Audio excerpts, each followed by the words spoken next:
नमस्कार मित्रांनो, मी सुरेश निमकर तुमचं स्वागत करत आहे। आजच्या व्हिडिओमध्ये आपण डिस्कस करणार आहे स्पॉट राउंड बद्दल।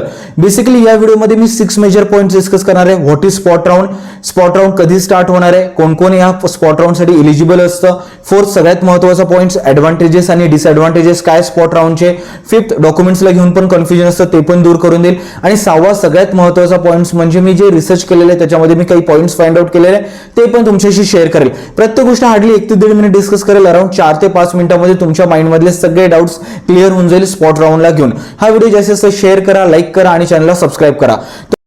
चला मित्रांनो, सुरू करूया व्हिडिओला। इथे तुम्हाला दिसत आहे कंटेंट्स। आता याच्यामध्ये स्पॉट राउंड म्हणजे नेमकं काय? स्पॉट राउंड ही एक अशी प्रोसेस आहे जिथे रिमेनिंग सीट्स किंवा कॅप राउंड्स मध्ये न मिळालेले सीट्स साठी ऍडमिशन दिली जाते। म्हणजे पूर्ण कॅप 3 झाल्यानंतर पण काही कॉलेजेसमध्ये सीट्स रिमेनिंग राहतात जस्ट बिकॉज ऑफ काही विद्यार्थी कॉलेजला ऍडमिशन घेत नाही, कॅन्सल करतात, प्लॅन चेंज होतात किंवा काही काही कॉलेजेसमध्ये तेवढा रिस्पॉन्स मिळत नाही, तर त्या सीट्स डिस्प्ले केल्या जातात स्टुडंटसाठी जेणेकरून मुलांना तिथे ऍडमिशन घेता यायला पाहिजे।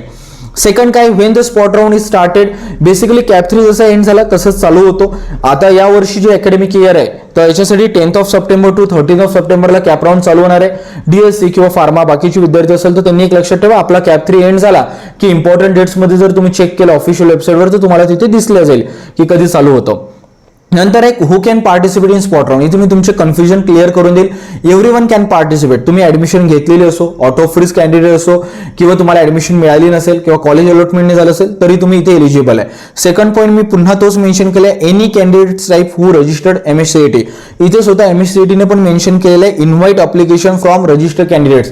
जर तुम्ही रजिस्टर्ड कॅन्डिडेट्स आहे, तुमचं व्हेरिफिकेशन वगैरे झालं तर तुम्ही एलिजिबल आहे। मग तुमचा कॅन्डिडेट टाइप कोणते असो, TWS असो, TFWS असो, EWS असो, any other type like orphan, any other type असो तरी तुम्ही एलिजिबल असतात स्पॉट राउंड साठी।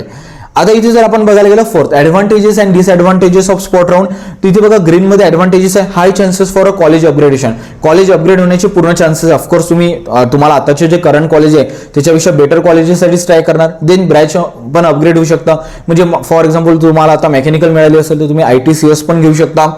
नो रिस्क, इथे कारण रिस्क का नाही आहे, कारण आपल्याला ऑलरेडी ऍडमिशन झालेली आहे तर आपण स्पॉट राउंड खेळून बघू शकतो। पण इथे मित्रांनो बघा रेड मध्ये जी डिसएडव्हांटेजेस आहेत ते थोडे स्केरी आहे। इथे फुल फीज लागते मित्रांनो, irrespective of your category you need to pay the fees of general open.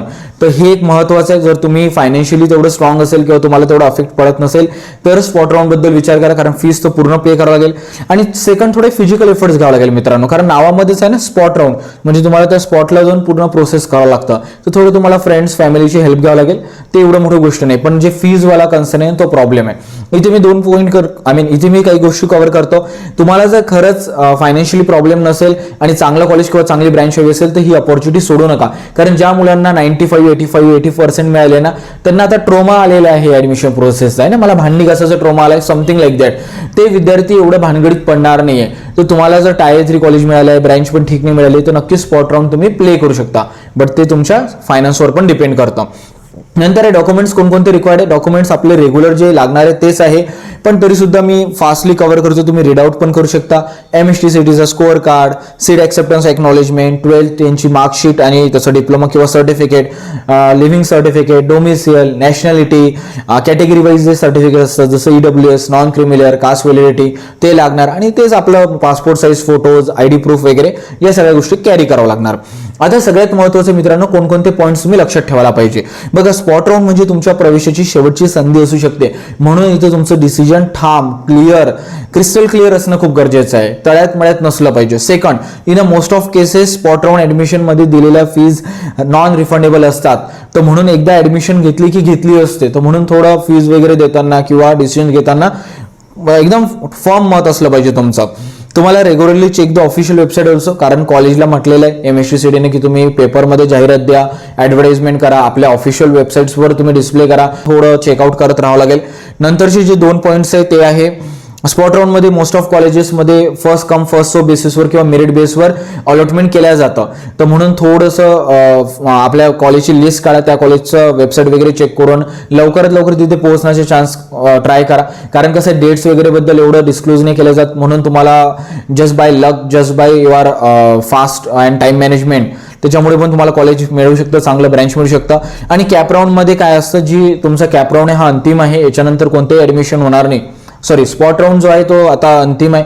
याच्यानंतर कोणते ऍडमिशन प्रोसेस रिमेनिंग राहणार नाही. तर लिटरली तुम्हाला इंजिनिअरिंग किंवा एज्युकेशन घ्यायचं असेल ते पर्टिक्युलर, तर हा चान्स मिस करू नका. आता लास्टमध्ये मी एकच म्हणेल की ऑफिशियल वेबसाईटला जा, प्रत्येक गोष्ट क्रॉस व्हेरीफाय करा. काही डिफिकल्टीज असेल तर कमेंट बॉक्समध्ये विचारा आणि चॅनलला सबस्क्राईब करायला विसरू नका. आणि भेटूया पुढच्या व्हिडिओमध्ये.